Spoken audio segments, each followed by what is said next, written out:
ओम सभी को सादर नमस्ते जी। आप सभी का स्वागत है हमारे वैदिक धर्म चैनल पर। और हम पढ़ रहे हैं शुद्ध वाल्मीकि रामायण, जिसके अंदर युद्ध कांड चल रहा है। युद्ध कांड के अंदर आज का जो हम सर्ग पढ़ेंगे, सर्ग 12वां और 13वां, जिसके अंदर हम पढ़ेंगे श्री राम के द्वारा सेना की व्यूह रचना की जाती है। सेना को ठीक प्रकार से जो है उनका कार्यभार सौंपा जाता है, किस किस मंत्री को कहाँ कहाँ सेना में लगाया जाता है, नियुक्त किया जाता है।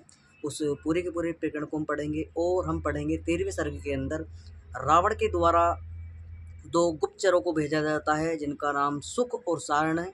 तो इन दो गुप्तचरों को जो है श्री राम की सेना का पूरा विवरण, लंका पर पुल किस तरीके से इन्होंने बनाया समुद्र पर जो है लंका में आने के लिए, तो इस पूरी की पूरी जांच पड़ताल करने के कितनी राम की सैन्य शक्ति है, कौन कौन मंत्री हैं, कितनी सेना है, ये सभी प्रकार की जांच पड़ताल करने के लिए जो है श्री राम की पूरी सेना को देखने के लिए रावण जो है दो गुप्तचरों को भेजता है कि भाई जाओ, ठीक प्रकार से देखना और देखकर जो है वो मुझे सारा का सारा विवरण बताना। और किस प्रकार से जो है वो दोनों के दोनों गुप्तचर जो हैं, सुख और सारण जो वो दोनों के दोनों गुप्तचर जाते हैं और श्री राम की सेना में बानरों का भेष धारण कर जैसे कि वो बानर सेना श्री राम की थी, वैसा ही भेष बनाकर सेना की सूचना आदि के लेने के लिए, उनके क्या गतिविधियां चल रही हो सारी की सारी जांच पड़ताल करने के लिए वो सेना में घुस जाते हैं। और विभीषण के द्वारा उनको पहचान लिया जाता है और विभीषण के द्वारा पहचान कर जो है उनको श्री राम के समक्ष ले जाया जाता है। इस पूरी के पूरे प्रकरण को भी समझने का प्रयास करेंगे, किस प्रकार से जो है श्री राम के द्वारा उन दोनों को, सारण और सुख को जो है छुड़वाया जाता है, अन्यथा विभीषण और सुग्रीव की जो बानर सेना थी उनके द्वारा उनको मारने का ही पूरा का पूरा प्लान बना दिया था। तब विभीषण कहता है कि भाई ये गुप्तचर हैं और ये सूचना आदि लेने के लिए आए हैं, तो उनको मार देना चाहिए, लेकिन श्री राम के द्वारा उनको छुड़वा दिया जाता है। किस प्रकार से यहाँ पर उदारता श्री राम की देखने को मिलती है कि भाई शत्रु पक्ष से आए हुए व्यक्ति को भी वो भली प्रकार से उसको साकुशल ऐसा कैसे ही छोड़ देते हैं। और एक चीज़ और यहाँ पर वीरता देखने को श्री राम की आपको मिलेगी कि श्री राम किस प्रकार से जो अपने वीरता का परिचय जो है गुप्तचरों को दिखाते हैं कि भाई तुम सेना को जो है चोरी छुपके देखने के लिए आए थे, मेरा बल, मेरा पराक्रम, मेरी सेना कितनी है, लेकिन मैं तुम्हें आदेश देता हूँ, मैं तुम्हें खुली छूट देता हूँ, जहाँ तक तुम्हारी नज़र जाती हो, जैसे तुम मेरी सेना को देखना चाहते हो सको तो मैं तुम्हें मंत्री जो है अपना ये मेरा विभीषण, इस विभीषण जो है, इस विभीषण को जो है तुम्हें मैं सौंपता हूँ और ये विभीषण पूरी की पूरी जो है तुम्हें पूरी की सैन्य शक्ति दिखा देगा। और मेरी बानर सेना में कितना बल है, पराक्रम है, मेरे पास में क्या क्या अस्त्र शस्त्र है, सब कुछ तुम्हें दिखाया जाएगा और तुम्हें खुली छूट है, जाकर देखो। तुम यहाँ पर डरने दुबकने की कोई बात नहीं है, तुम यहाँ पर सेना की जो है सूचना आदि लेने आए हो, लेकिन मैं तुम्हें खुली छूट देता हूँ। दुबका चोरी मत ना देखो, मेरी सेना, मेरा पराक्रम, मेरा बल, घूम फिर कर खूब दृष्टि दौड़ा कर देखो और जाकर जो है जैसा मैं कहता हूँ मेरी सूचना और मेरी जिस प्रकार से जो है मैं तुम्हें सूचना दूंगा, रावण को जाकर वैसे कि वैसे ही तुम्हें ललकार कर कहना है कि देखो श्री राम का बल पराक्रम ऐसा है। और किस प्रकार से पूरा का पूरा विवरण जो है जाकर वो बताते हैं, ये भी पूरा का पूरी घटना हम समझने का प्रयास करेंगे। अपनी कक्षा को प्रारंभ करते हैं, पूरे के पूरे प्रकरण को हम ध्यानपूर्वक समझेंगे, पढ़ेंगे, किस प्रकार से जो है श्री राम के द्वारा सेना की नियुक्ति की जाती है लंका पर चढ़ाई करने के लिए।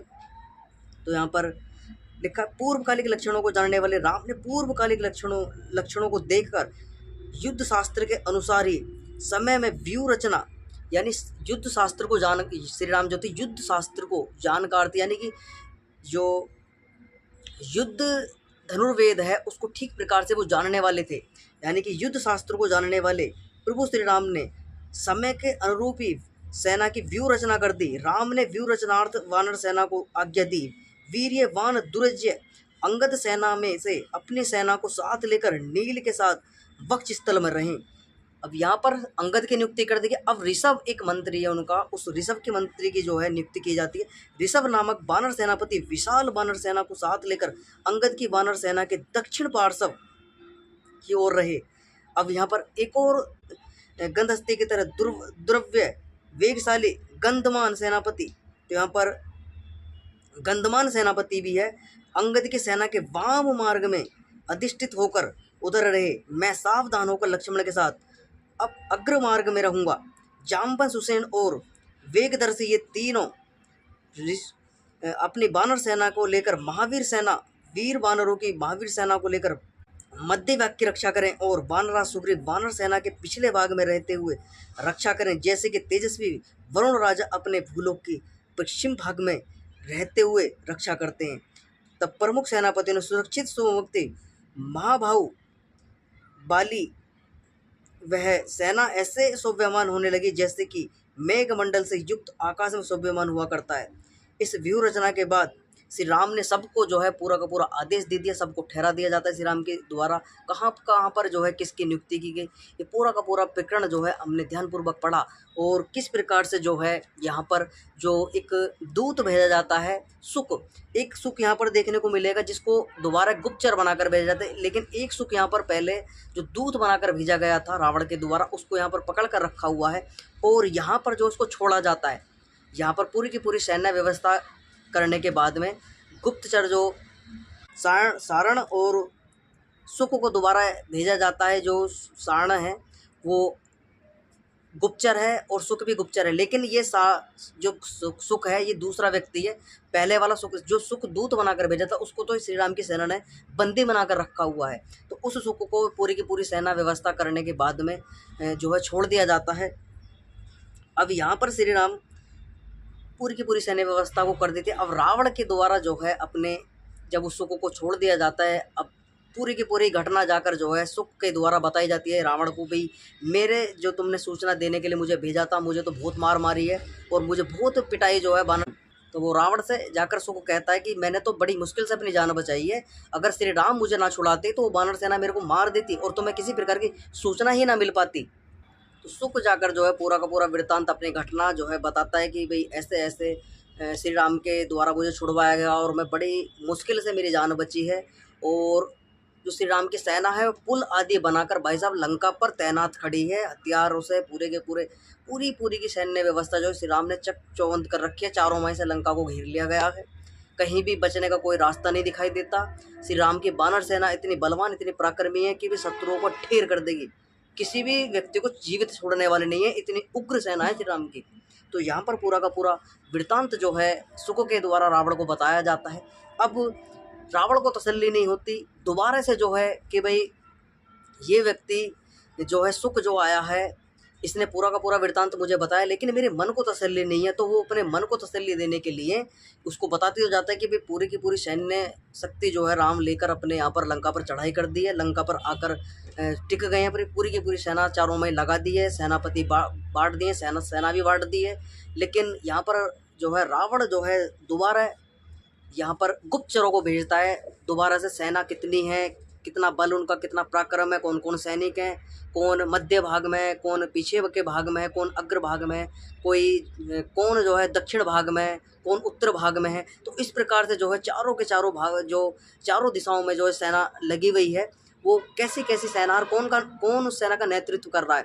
तो यहाँ पर सुक और सारण को भेजता है रावण जानकारी लेने के लिए और इनको विभीषण के द्वारा पकड़ा जाता है। इस पूरे के पूरे प्रकरण को हम समझने का प्रयास करेंगे। अभी हमने 12वां सर्ग पढ़ा, किस प्रकार से जो है श्री राम के द्वारा अपनी व्यूह रचना सेना की जाती है और सुक को छुड़वाया जाता है कि भाई इसको छोड़ दो, आज़ाद करो, इसे जाने दो। तो आगे लिखा है, सबले सागर तीरणे राम दशरथ आत्मजे आमत्यो रावण श्रीमान वृद्ध इच्छुका सारणो। जब दशरथ नंदन श्री राम वानर सेना से समुद्र के इस पार आ गए तब रावण ने सुक और सारण नामक अपने मंत्रियों से कहा कि भाई जाओ, जाकर पूरी की पूरी सैन्य व्यवस्था को देखो, उसको किस प्रकार से श्री राम ठहरे हुए और कैसा पुल आदि बनाया, कैसे वो आकर यहाँ पर पहुँचे। देखो संपूर्ण वानर सेना दुस्तर समुद्र के पार उतर आई है और राम को समुद्र के ऊपर पुल बांधना भी एक अभूतपूर्व कार्य है, परंतु समुद्र पर पुल बांध लेने से मुझे राम के ऊपर किसी प्रकार की श्रद्धा उत्पन्न नहीं होती। हाँ, मुझे यह अवश्य जान लेना चाहिए कि राम के साथ वानर सेना कितनी है। तो यहाँ पर सेना का ब्यौरा लेने के लिए रावण को 2 गुप्तचरों को भेजा जाता है रावण के द्वारा। अतः तुम लोग छिप छिपाकर बानरों का वेश धारण कर, जैसे कि श्री राम की बानर सेना है, बानर सेना का वेश धारण करो और वहां जाकर देखो कि बानर सेना कितनी है, उसकी सैन्य शक्ति कैसी है, उसका बल पराक्रम कैसा है, कैसे कैसे अस्त्र शस्त्र हैं उनके पास में। तो यानी कि सैन्य शक्ति कैसी है, कैसे कैसे अस्त्र शस्त्रों को लेकर जो है सेना राम की आई हुई है और कौन कौन सेनापति उसकी सेना में मौजूद है, राम और सुग्रीव के मंत्री कौन कौन से हैं। तो यहाँ पर गुप्तचरों को पूरे का पूरा पढ़ाया जा रहा रावण के द्वारा कि भाई उनके श्री राम के और सुग्रीव के मंत्री कौन कौन है, कौन कौन सेना का नेतृत्व कर रहा है। यहाँ पर उनको कहा जाता है जिनके वे दोनों पूरी की पूरी सेना का विवरण देखो, सेना के आगे कौन रहता है, उनके आगे रहने वाले में भी वास्तव में सूरवीर बानर कौन से हैं, इन सब बातों को पता लगाओ। तुम लोग इसका भी ठीक ठीक पता लगाना कि राम और लक्ष्मण क्या करना चाहते हैं, उनका पराक्रम कैसा है और वे किन हथियारों से लड़ते हैं। तो यहाँ पर अस्त्र शस्त्रों की भी बातें भाई साहब पूरा का पूरा जो शत्रु सेना है रावण की, तो वो श्री राम के विषय में जानना चाहती है कि भाई साहब कैसे कैसे हथियार हैं जो उनसे लड़ा जावे, कैसे कैसे हथियारों को लेकर आए, उनका उनका अस्त्र शस्त्र बल कैसा, उनका बल पराक्रम कैसा है, वो भी जाकर ठीक प्रकार से देखो। ऐसी आज्ञा पाकर सुख और शरण दोनों वीर राक्षसों ने वानरों को रूप बनाया और वीर वानर सेना में जाकर घुस गए। तो भाई साहब दोनों के दोनों जाकर सेना में घुस जाते हैं। वे दोनों राक्षस अपना अपना वास्तविक रूप छिपाकर उस सेना के अक्षोभ्य सागर को देख ही रहे थे कि इतने में तेजस्वी विभीषण ने उन्हें पहचान लिया। तो भाई साहब विभीषण तो सबको जानता था क्योंकि वो राक्षस रावण का भाई था और उसे सारे के सारे मंत्री व्यवस्था, पूरा का पूरा मंत्रिमंडल, कौन कौन मंत्री हैं, कौन कौन से नौकर चाकर यहाँ लंका के अंदर, वो सबको ठीक प्रकार से विभीषण जानता था। तो उनके हाव भाव को देखकर जो है भाई साहब विभीषण के द्वारा सारण और सुख को पहचान लिया जाता है कि भाई तो गुप्तचर हैं।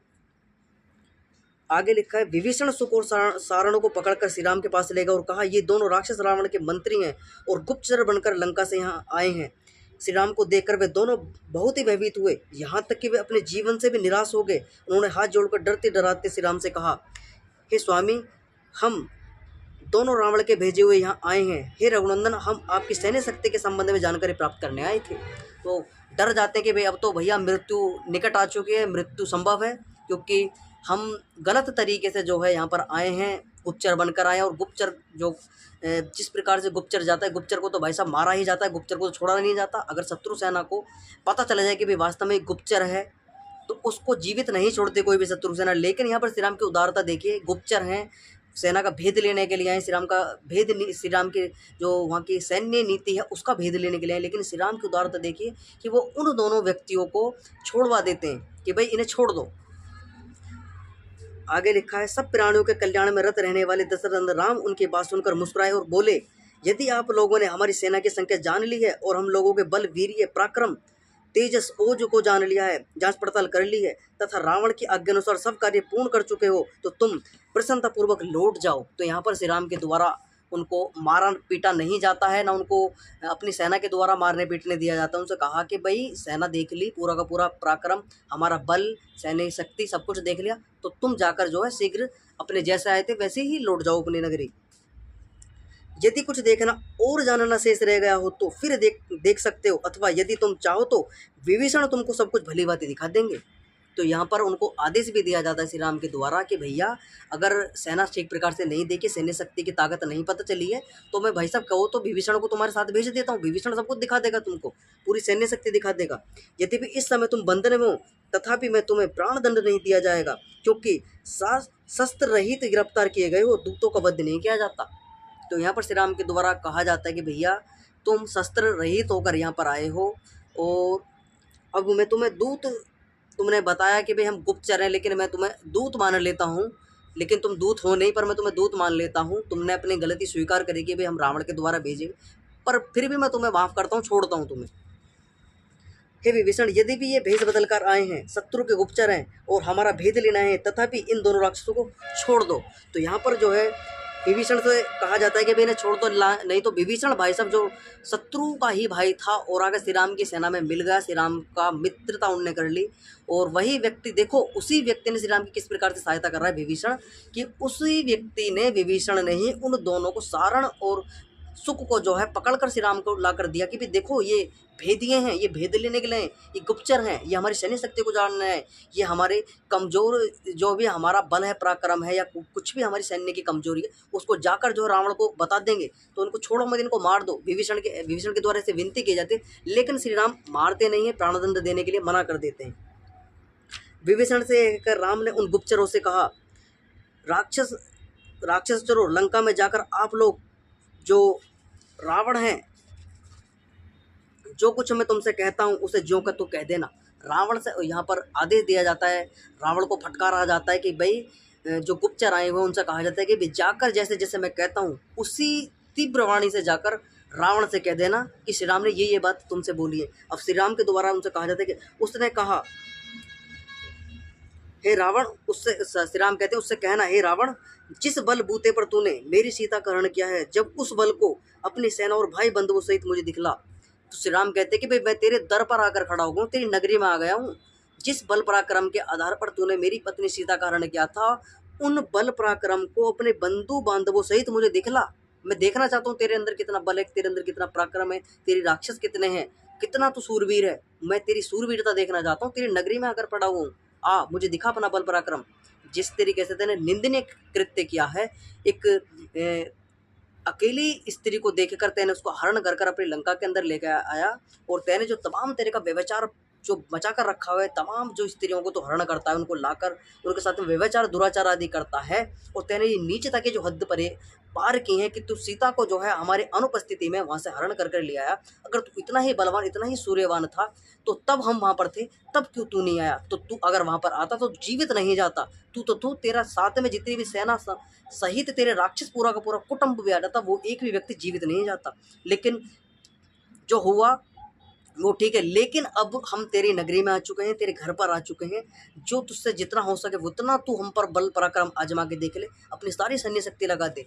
यहाँ पर गुप्तचरों को ये सूचना जो है श्री राम के द्वारा दी जा रही है कि भाई उससे जाकर कह देना, जो उससे होता हो वो कर ले, अपने जहाँ छुप सकता हो वहाँ छुप ले, बंधुओं बांधवों सहित कहीं भी जाकर छुप जाए या हम पर आक्रमण कर दे, कुछ भी कर ले, बचने वाला नहीं है। हे रावण, कल प्रातःकाल तुम प्रकोटों और मुख्य द्वारों सहित लंकापुरी को और संपूर्ण राक्षसी सेना को मेरे बाणों द्वारा नष्ट हुआ देखोगे। तो यहाँ पर आज्ञा दी जा रही है, राक्षस के जो गुप्तचर हैं उनसे कहा जा रहा है कि भाई कल सुबह जो है पूरी की पूरी लंका नगरी पर आक्रमण होगा, एक भी व्यक्ति जीवित नहीं बचेगा। पूरे परकोटे दीवार आदि से तेने जो पूरे की पूरी लंका सुरक्षा नगरी तेने बनाकर रखी हुई, उसकी सुरक्षा चक्कर चौबंद करके रखी हुई, तोप मिसाइलें जो भी तेने लगाई हुई है, सब कुछ तेरा नष्ट किया जाएगा, तुझे छोड़ा नहीं जाएगा। तेरे सैनिक, तू भी, जो भी तेरे साथ में तेरी मित्रता में जो भी तेरा साथ देगा, वो कोई भी व्यक्ति जीवित रहने वाला नहीं है। ऐसी आज्ञा जो है श्री राम के द्वारा सूचना भेजवाई जा रही है रावण के गुप्तचरों के द्वारा। आगे लिखा है, जब श्री राम ने सुख और सारण को दोनों राक्षसों को ऐसी आज्ञा दी, तब उन्होंने जय हो ऐसा कहकर धर्मवत्सल राम का अभिवादन किया और लंका नगरी में पहुंचकर राक्षस रावण से बोले, हे राक्षसेश्वर, हमें मार डालने के लिए विभीषण ने हमें बंदी बना लिया था, परंतु अमित तेजस्वी धर्मात्मा राम ने हमें देखते ही छोड़ दिया। तो यहाँ पर श्री राम के द्वारा वो छुड़वा दिए जाते। तो ऐसा ही पूरा का पूरा वृत्तांत जो है वो बताते कि भाई देखो, तुम्हारा भाई हमको मरवाना चाहता था, लेकिन श्री राम की उदारता देखो, उसने हमको छुड़वा दिया। लेकिन विभीषण जो तुम्हारा भाई है, वो तो भाई साहब हमको देख कर पहचान गया और हमें मारने के लिए बंदी बना लिया, हमें मारने के लिए ताक लगा कर बैठ गया वो। दशरथ श्री राम शोभा संपन्न लक्ष्मण, विभीषण और महातेजस्वी एवं इंद्र के समान पराक्रमी सुग्रीव, ये चारों श्रेष्ठ जन एक ही स्थान पर एकत्र हैं। ये लोकपालों की भांति सूरवीर है, शस्त्र विद्या में निपुण है और बड़े पराक्रमी, तेजस्वी, ओजस्वी, बलवान है, शौर्यवान है। तो ऐसा जाकर सुख और सारण के द्वारा पूरी की पूरी बल पराक्रम की जो है बातें उन मंत्रियों की, उन सेनापतियों की जो हैं बताई जा रही हैं। केवल ये चारों ही प्रकोटों और सिंह द्वारों सहित सारी लंका को उखाड़ कर फेंक देने में समर्थ हैं। शेष बानर भले ही बैठे रहें, फिर जिस प्रकार राम का रूप और जैसे उनके हथियार हैं, उन्हें देखते हुए तो यही कहा जा सकता है कि अकेला राम ही लंका को नष्ट कर देगा। शेष 3 लक्ष्मण, सुग्रीव और विभीषण की तो सहायता की भी उन्हें आवश्यकता ही नहीं पड़ेगी। श्री राम लक्ष्मण और सुग्रीव से रहित रक्षित व बानर सेना इंद्र सहित देवताओं और दानवों से भी अजय बनी हुई है। तो यहाँ पर पूरा का पूरा वृत्तांत जो है सुख और सारण के द्वारा बताया जाता है कि भाई साहब राम ही तुम्हें पूरी की पूरी लंका नगरी को नष्ट कर देगा। इतना पराक्रम, इतना बल, इतना तेजस जो है श्री राम के अंदर ही है। तो ऐसा वृत्तांत जो है जाकर उनके सुख और सारण के द्वारा बताया जाता है कि भाई उनको वो जो हैं श्री राम लक्ष्मण और सुग्रीव से रक्षित व बानर सेना इंद्र सहित, यानी कि श्री राम लक्ष्मण और सुग्रीव से रक्षित जो सेना है वो देवताओं, गंधर्वों, राक्षसों सभी पर विजय प्राप्त करने योग्य है, सभी को विजय प्राप्त कर, लेकिन उनके सैन्य के नेतृत्व में। हे राजन, बानर सेना में प्रसन्नता छाई हुई है, वे सब तुरंत युद्ध करने के लिए इच्छुक हैं। आप अपना क्रोध शांत कीजिए और सीता को दशरथ नंदन श्री राम को लौटाकर उनके साथ शत्रुता को समाप्त कीजिए। तो ऐसा आदेश जो है सारण और सुख के द्वारा दिया जाता है। उसको बताया जाता है कि भैया ज़्यादा उनसे बैर विरोध मत ना करो, सीता को जो है जैसे तुम लेकर आए हो वैसे ही भाई बंधु मानकर उनसे क्षमा याचना कर श्री राम को वापस उनकी भारिया वापस कर दो, नहीं तो अनर्थ हो जाएगा, सबके सब मारे जाएंगे। तो अब यहाँ पर रावण के द्वारा उनको फटकारा जाता है, उनको धमकाया जाता है कि किस प्रकार से भाई साहब तुम अपने पीड़िता को देखकर अपने जान की भीख मांगते हुए और तुम आकर मुझे जो है बता रहे हो मुझे क्या करना चाहिए क्या नहीं करना चाहिए। तुम डरपोक कायर कहीं के ऐसे मंत्री मैंने अपनी सेना में बैठा कर रखे हुए जो कायर हैं। अब यहाँ पर लिखा हुआ है, रावण कहता है कि देखो यदि देवता गंधर्व और दानव सब मिलकर भी मेरे ऊपर आक्रमण कर रहे हैं अथवा समस्त लोग भी मेरे विरुद्ध हो जाएं तो भी मैं भयभीत होकर सीता को नहीं लौटाऊंगा। तो राक्षसों को धमकाता है, अपने ही मंत्रियों को धमकाता है, भाई पूरी दुनिया एक हो जाए, चाहे देवता आ जाए, गंधर्व आ जाए, दानव आ जाए, राक्षस आ जाए, जो भी होता हो सब आ जाए, पर मैं भाई साहब सीता को लौटाऊंगा ही नहीं। आगे लिखा है, सौम्य तुम वानरों से पीड़ित होने के कारण संत्रस्त हो गए हो, इसलिए आज ही सीता को लौटा देना अच्छा समझते हो। परंतु मुझे ये तो बताओ कि संसार में ऐसा कौन सा शत्रु है जो मुझे युद्ध में जीत सके। इस प्रकार के कठोर वचन कहकर क्रोध मूर्छित वह रावण उन दोनों गुप्तचरों के साथ राम की सेना को देखने के लिए अपने श्वेत प्रसाद के ऊपर चढ़ गया।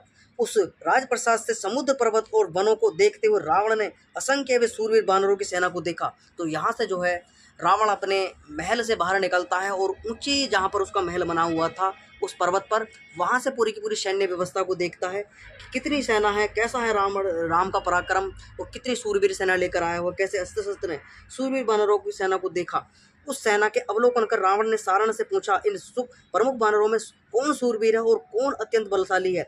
कौन कौन से वानर अत्यंत उत्साहित होकर सेना के आगे रहते हैं और वानर सेना के चारों ओर से रक्षा कौन करते हैं। सुग्रीव किसकी सुनते हैं, अर्थात किसको अधिक मानते हैं। इस सेना में युद्धपति कौन कौन है। राक्षस राज रावण के इन वचनों को सुनकर मुख्य वानरों को जानने वाले सारण ने मुख्य वानरों के नाम धाम और पराक्रम का वर्णन किया। तो यहाँ पर जो है रावण के द्वारा पूछा जा रहा है, तो यहाँ पर सारण के द्वारा सारे के सारे वृत्तांत बजाते हैं। राक्षस रावण के इन वचनों को सुनकर सारण ने जवाब देना प्रारंभ किया। सारण के बतलाने पर रावण ने वानर युद्धपतियों को देखकर राम के समीप बैठे हुए अपने भाई विभीषण को देखा। महाप्रक्रमी एवं राम की दक्षिण भुजारूपी लक्ष्मण को, समस्त वानर युद्धपतियों को, भीम पराक्रमी सुग्रीव को, विक्रमी हनुमान को, दुर्जय जाम्बन को, बालीपुत्र अंगद को, कपिश्रेष्ठ सुषेण, कुमुद्र नील और नल को भी रावण ने देखा।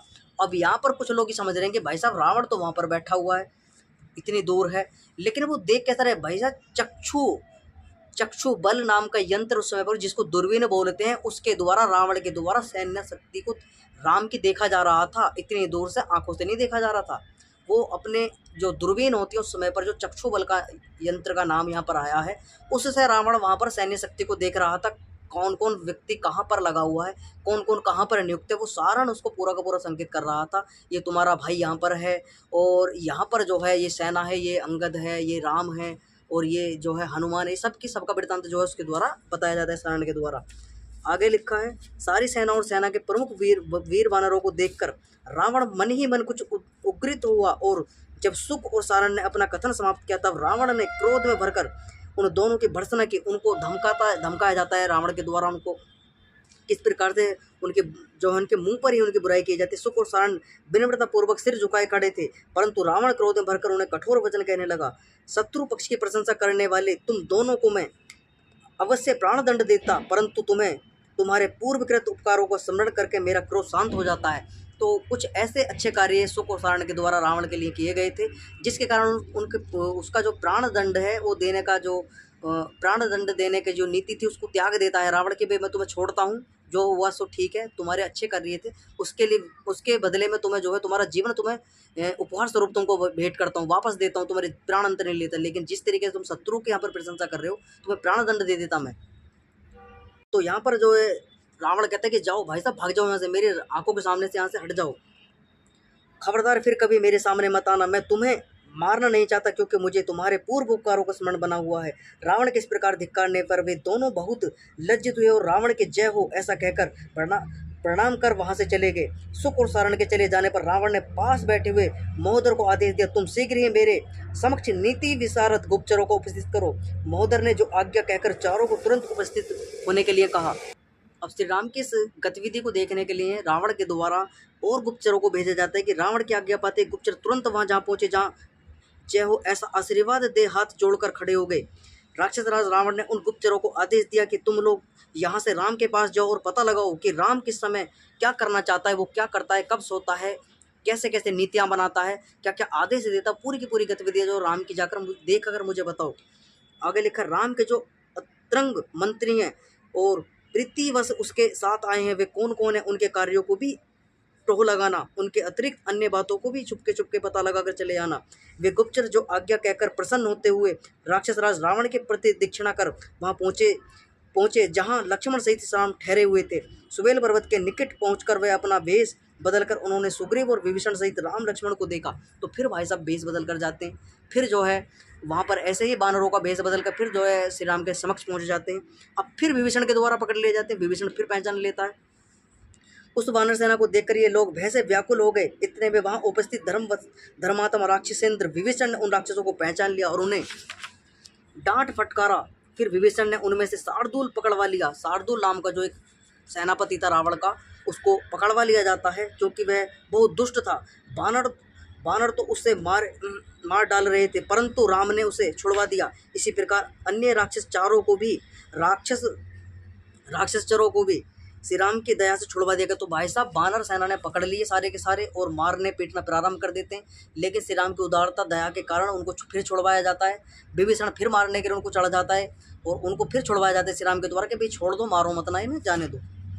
आगे लिखा है उन पराक्रमी और फुर्तीले वानरों से कुट पिट कर वह राक्षस जो है लंबी लंबी सांसों को लेते हुए अधमरे से होकर किसी प्रकार लंका में जा पहुंचे। भाई साहब जान बचाकर बड़ी मुश्किल से पिटते कुटते और इधर उधर गिरते पड़ते रावण के समक्ष जाकर पहुंचते हैं। ये पूरा का पूरा प्रकरण, पूरा का पूरा विवरण हमने ध्यानपूर्वक पढ़ा, किस प्रकार से जो है श्री राम के द्वारा सैन्य व्यवस्था अपनी नियुक्त की जाती है, कौन कौन मंत्री जो है सेना में लगाए जाते हैं, किस प्रकार से सेना को सुरक्षित तरीके से और क्या क्या अस्त्र शस्त्रों से लैस करके लंका की चारों ओर से घेराबंदी की जाती है। और हमने समझा सुक और सारण के द्वारा किस प्रकार से वहाँ पर वानर सेना का रूप बनाकर जो है उनकी सैन्य शक्ति की गतिविधियों को जानने के लिए जाया जाता है। विभीषण के द्वारा पहचान कर उन पर मार पीट करने के लिए उनको ले जाया जाता है श्री राम के द्वारा कि भाई इनको मारो पीटो, उनको प्राणदंड दो, ये गुप्तचर है रावण के। लेकिन श्री राम की उदारता के कारण उनको छुड़वाया जाता है। और किस प्रकार से जो है रावण के द्वारा उनकी भर्त्सना की जाती है, उनको धमका फटकारा जाता है, उनको मृत्यु दंड का आदेश भी जो है उसके द्वारा वापस ले जाते हैं कि भाई तुम्हें प्राणदंड नहीं देता, छोड़ दो। ये पूरा का पूरा प्रकरण हमने ठीक प्रकार से पढ़ा। फिर पुनः जो है गुप्तचरों को भेजा जाता है रावण के द्वारा, उनको भी मार पीट कर सेना के द्वारा भगाया जाता है। तो ये पूरा का पूरा विवरण हमने ठीक प्रकार से जाना समझा, किस प्रकार से जो है ये पूरी की पूरी सैन्य गतिविधि श्री राम के द्वारा की जाती है। आज की कक्षा के विराम करेंगे। जितने भी लोग चैनल से जुड़े हुए चैनल को सब्सक्राइब अवश्य कर ले, वीडियो को लाइक कर दे, कुछ कमेंट बॉक्स में अपने प्रश्नों को रख सकते हैं। सभी को संसाधन नमस्ते जी।